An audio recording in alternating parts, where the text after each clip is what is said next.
Welcome to the People, Passion, and Purpose podcast, where you will hear from creative small business owners in the trenches every single day, talking story, talking lessons, talking failures, talking truth. I'm your host, Nina L. Kovner. Thank you so much for joining us.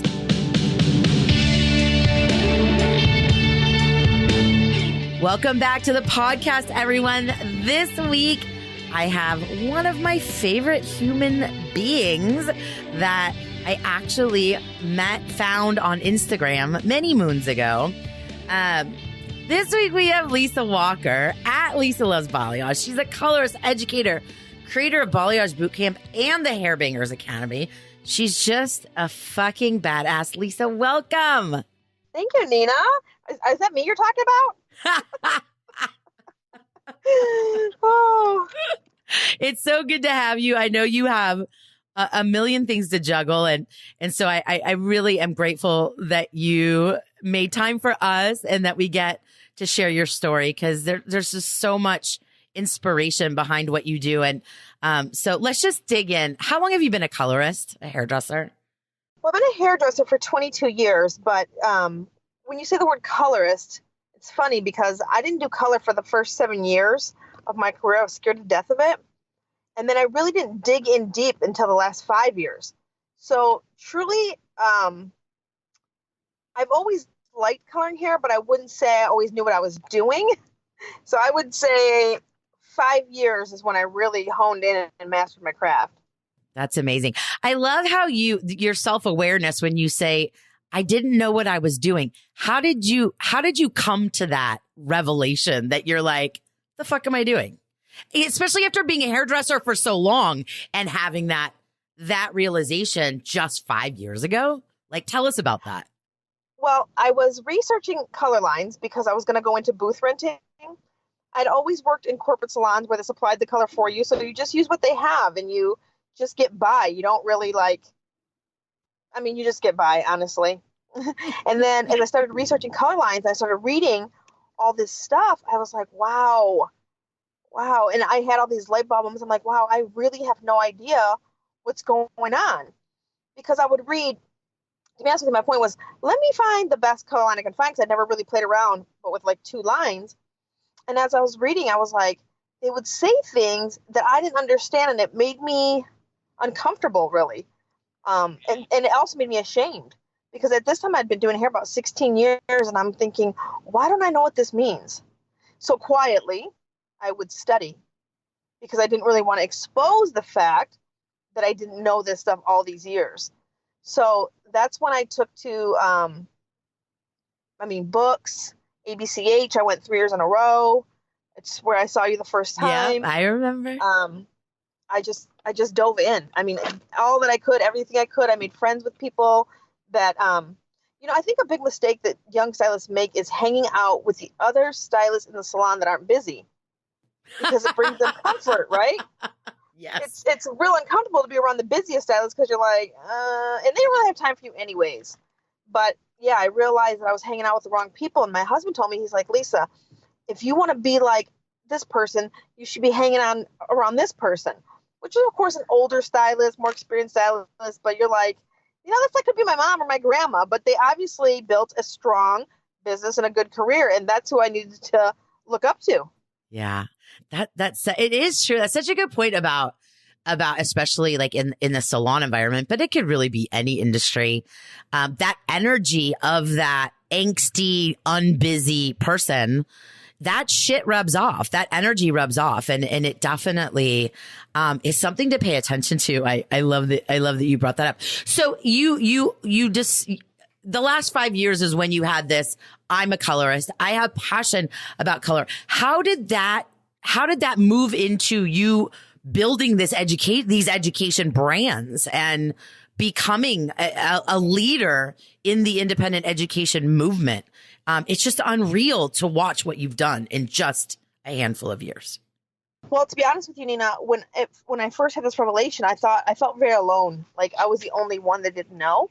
And as I began to share some of my findings and what I was learning, I started to realize that there was more people in my position than not in my position. Probably majority of people were in my position, where I felt like I was the minority, but I really wasn't.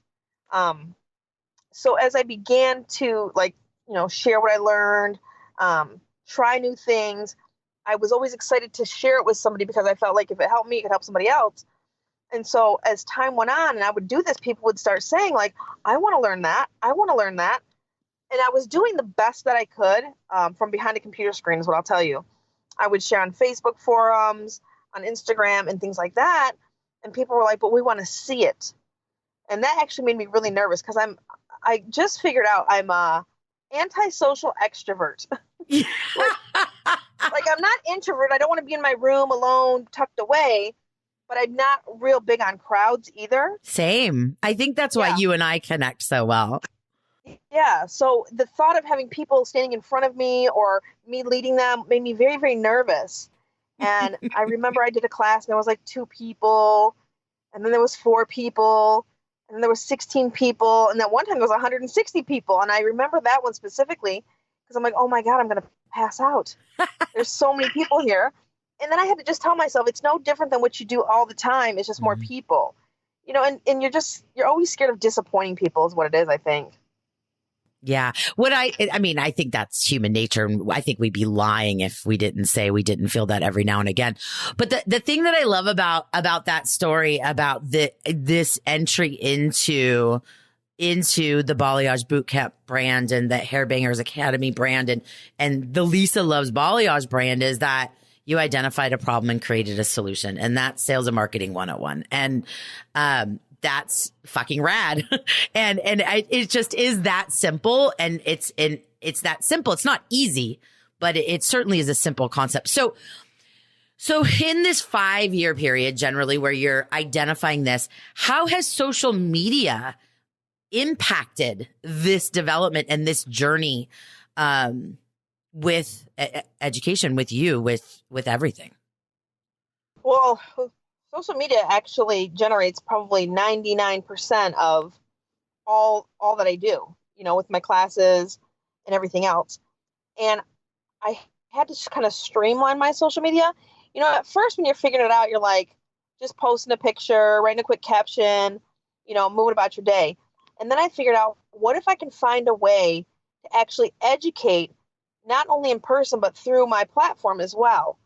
So I kind of streamlined my content into being mostly educational and geared towards stylists. And I really feel like that's where the biggest impact came from, because it's one thing to know how to do something.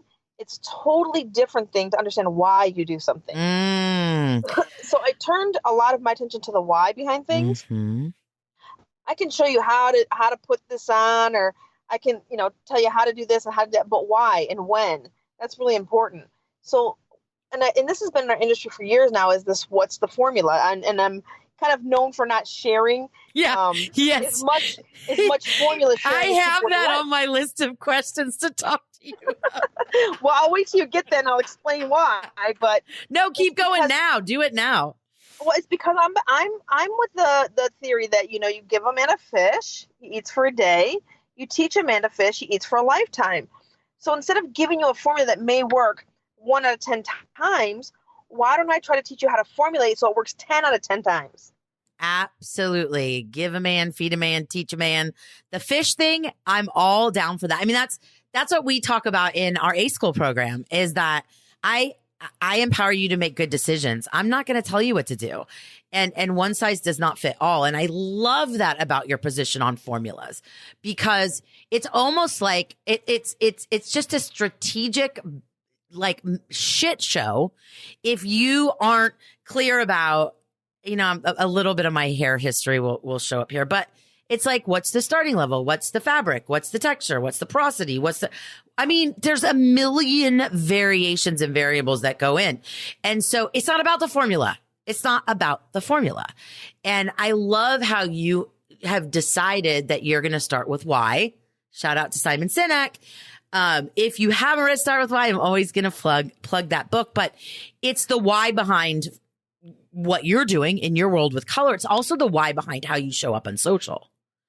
Getting so clear as to why you're there, and you're there to teach and educate, and your audience is stylists. And so again, that focus that you have, I know has had an amazing impact on on your business.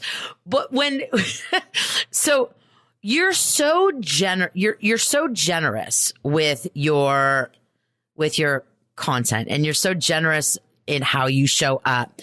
But what happens when people get shitty and pissy about you not sharing your formulas? How do you navigate the messiness of that? I really don't, Nina. I really don't. If there's somebody that's super negative on my page, I honestly, I just block them. And I feel like you can set the tone for your page. I don't know if people ever figured that out, but you can really set the tone. And I've set a tone for my page for a long time now. This is how it is. And if you don't like it, move on. Healthy boundaries. So, I love it. I remember when I was at, and I don't know if you were there or not, but Idealog 2 years ago.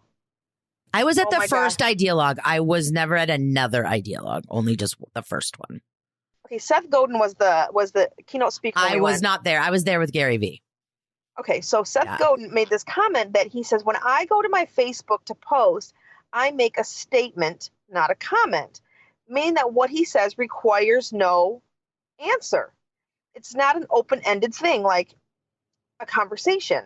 So I try to put as much information in a caption that requires me to not have to go back in and explain further. I try to do all my explaining in the caption itself so that you get all the information as opposed to asking a question.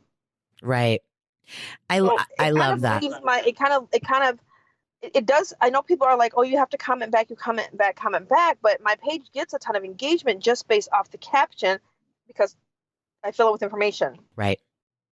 Right. And then that comment, again, one size does not fit all. And that's the problem with comparing and following the quote unquote leader, is that you don't know someone's objective. You don't know their engagement. You don't know. There's so many things that you don't know, just like sharing a formula. So many things you don't know, that it's best to just focus on your own shit. And I love that you're keeping it close-ended. And the reason you could do that also is because you're so generous with your knowledge, and you're doing lives and quizzes. Your quizzes, I love. I took a couple yesterday.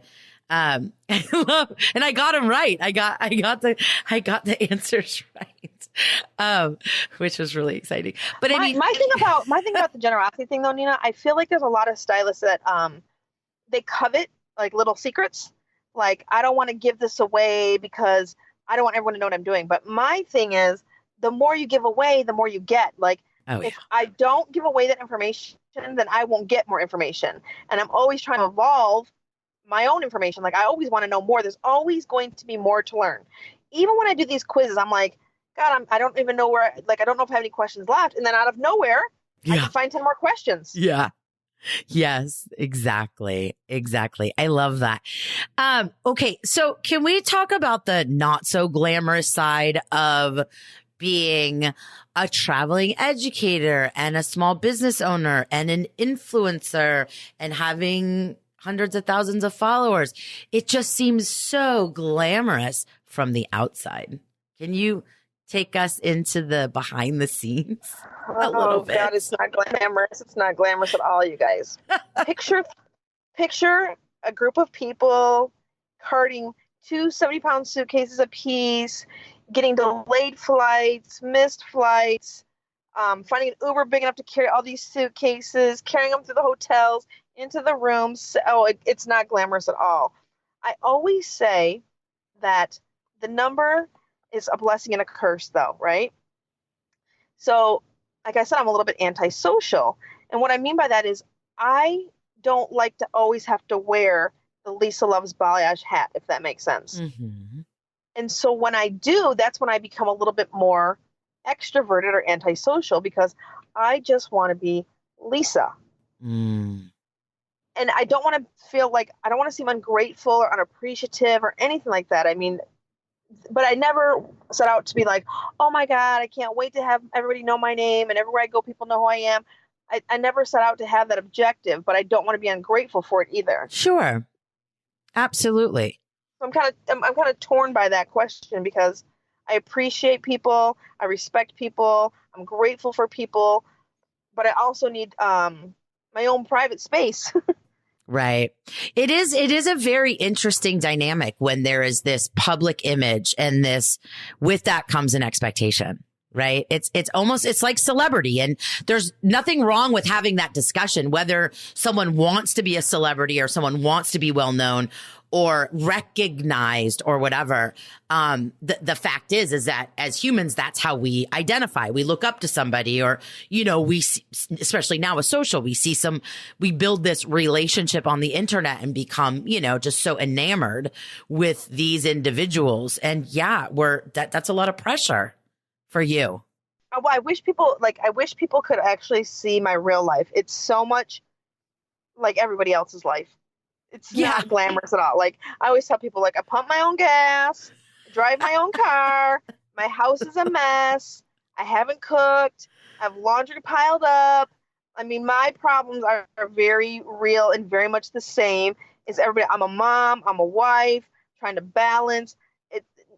Having a lot of followers, I always tell people, it does not make you exempt from anything. Nothing. I love that. Like, I love that. To wash my own hair. I have, You do? So I have my grays are showing right now. So my problems are very, very, very much the same as everybody else's. I love it. And that kind of leads me to the next kind of discussion is, how do you find your rhythm with this nonstop travel and being a mom and a wife and a content creator, a very consistent, intense content creator, storyteller? How do you do it? How do you do it? How do you make space and time? I don't even try to balance. Like, people ask about that all the time. I don't try to balance. I try to prioritize. So my number one priority is obviously my husband and my son. So everything is secondary to that. So even, for example, my son has a concert coming up for school on a Tuesday night, which is a day that I would normally work till 8. So I had to call the clients that were on my book and say, hey, I have to move you. This is important to me. Because you just can't do both. And time is something you cannot get back. You can always create more content. The dishes can get done tomorrow. You can put the clothes in the dryer in the morning. You can always do those things, but you can't get back time and moments. So I really I'm always about quality over quantity in everything that I do. So even with my content, I would rather have one quality post than 6 posts. I'd rather take my son on a really great, memorable vacation than try to be there for every small detail of his life. And I know that he takes notice because he talks about them. He'll say, I remember when we went here. I remember when we went there. He doesn't remember, like, that mommy went out of town for 3 days this one time, because I make up for that. And my husband's a really great support to that. I'm not a single mom. I will say that. I'm not a single mom at all. I have a very good system in place between my husband and my father. My son's never seen a babysitter in his life.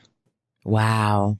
And I actually, people, for as much as I work and do all that stuff, I spend more time with my son than probably a stay-at-home mom. I get my son to school every day. I pick him up 3 days a week. Anytime I'm home on the weekends, it's just me and him. So I actually have quite a bit of time with him. I always make it home in time to get him to bed. I love how you said prioritize, because we do all have choices. I mean, we sometimes forget that we do have choices. And yes, you have these companies to run, and you have travels to do, and you have an audience that you are dedicated to serving, and you have all these things, but you've made a decision that, okay, yes, I have all these things, but here's the priority. Family. That's number one. So it simplifies your decision making, right? Oh, it does. I'm going to work these hours, or I'm going to cut this hour off so I can get to to his concert, or I could do, you know what I mean? It's so, actually, again, simple, but it's so overwhelming sometimes. But I love the thought of prioritizing. Well, stylists are people pleasers by nature. Or what's really called codependence by nature, by the way. So people pleaser sounds so cute. It's not cute. I'm not afraid to lose a client, and I think that most people fear that. Like, oh, if I have to reschedule such and such, she's going to be so upset. She's not going to come back. If someone can't respect my boundaries, if someone doesn't respect my time with my family, I'm perfectly okay with losing a client. There's plenty of stylists to go around. There's plenty of clients to go around. So, but it took me a lot of years to get here because you become resentful if you don't. And the other thing that I prioritize, Nina, and a lot of people don't, is myself. I need my time. I want to get my lashes done. I want to get a Yes. manicure. I want to get a pedicure. Same. I might want to get a massage. Yes. I might want to go shopping. I might want to go eat. I am important too. And I think people always put themselves last. And people ask me if I have guilt from that. And I don't. I have No. guilt if I don't do it. Like, what about me? I'm important too. Yeah. And So if I you're think depleted, then you can't serve your purpose. Yeah. So I'm a priority too. I love that. And yay for lashes and mani-pedis. And I mean, I'll add therapy to that. Yeah, guys, if we don't have our shit together, we're of no good to anybody else.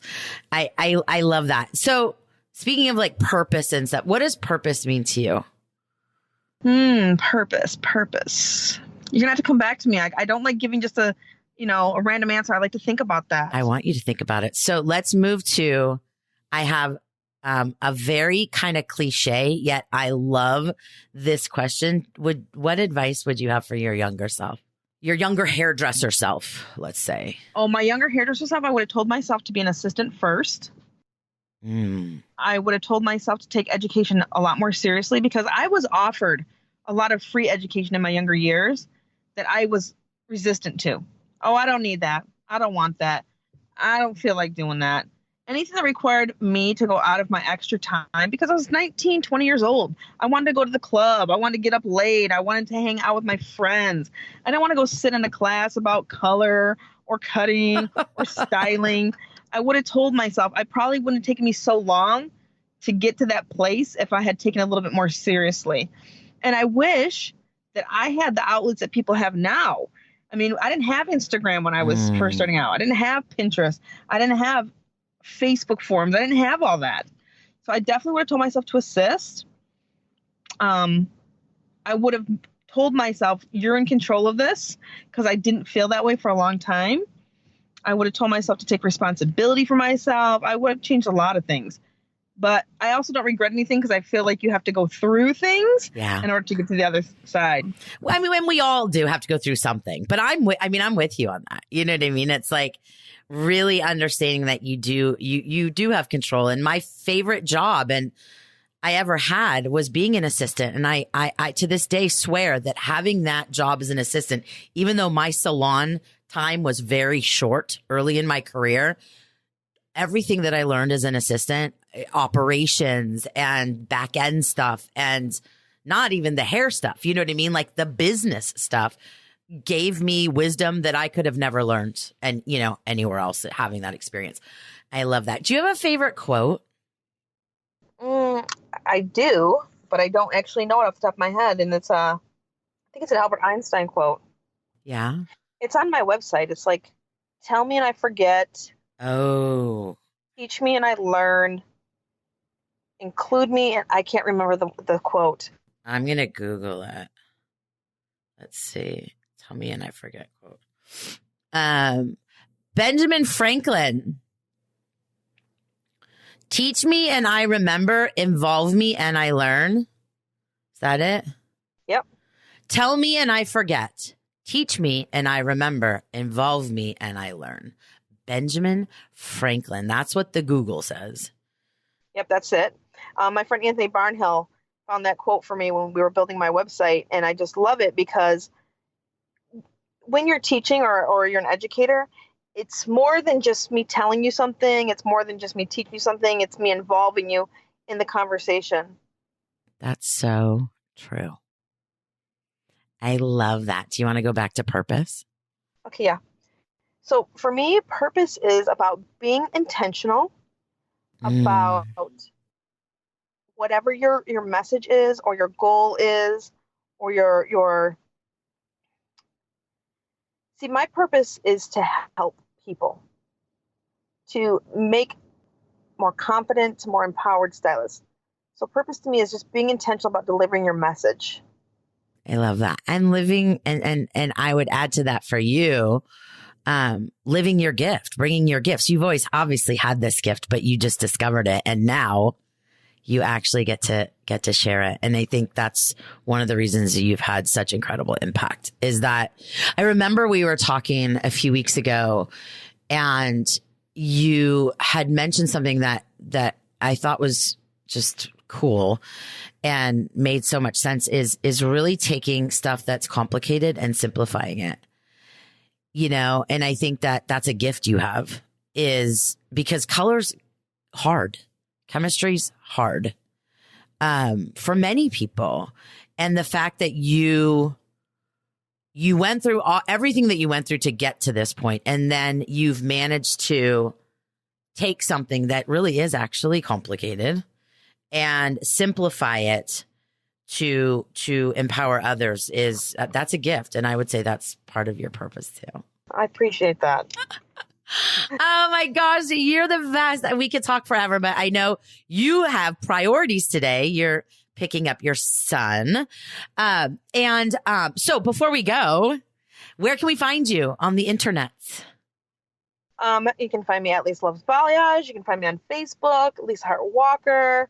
I have a TikTok and a Twitter, but I don't use them. Same.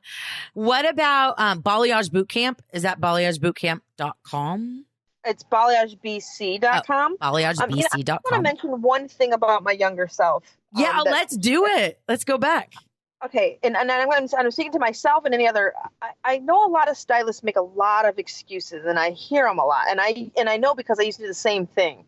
You know, it's my boss, it's the receptionist, the music is bad, this color line sucks, whatever it is, right? I can't afford to take this class. And when I came to a point, when I took my first class at the ABCH, when I first saw you, I couldn't afford it either. I actually put it on a credit card, and I went into debt a little bit.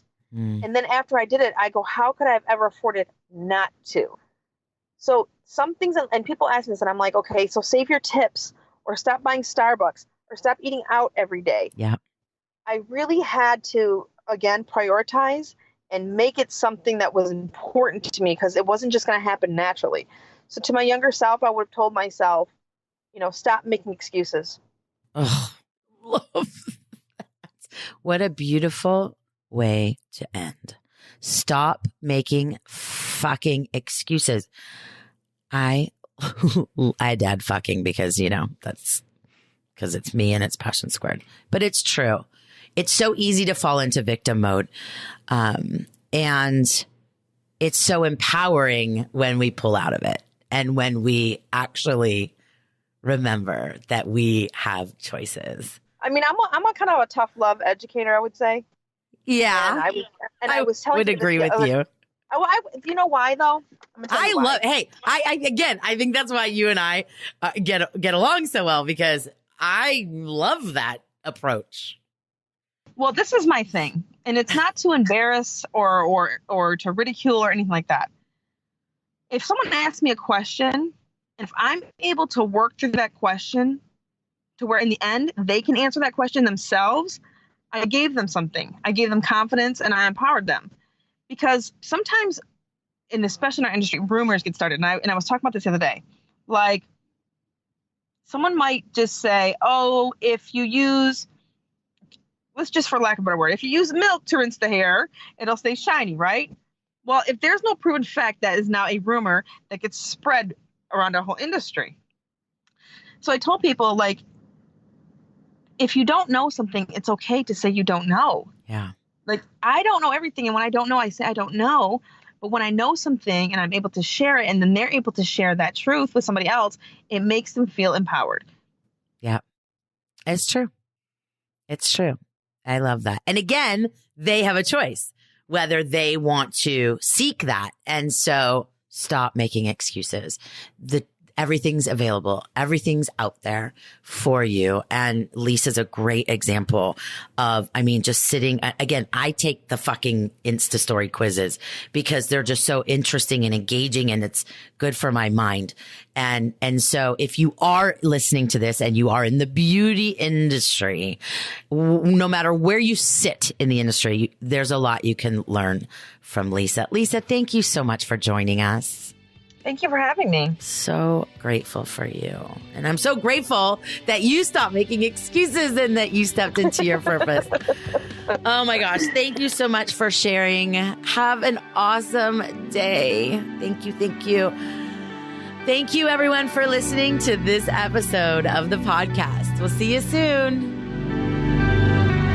Thank you so much for listening to today's podcast. To learn more about Passion Squared, you can visit us at passionsquared.net. You can find us on the gram and on Facebook at Passion Squared, and be sure to subscribe and share with your friends. We're so grateful. Thank you so much for joining us. Have an awesome day, guys. Love you.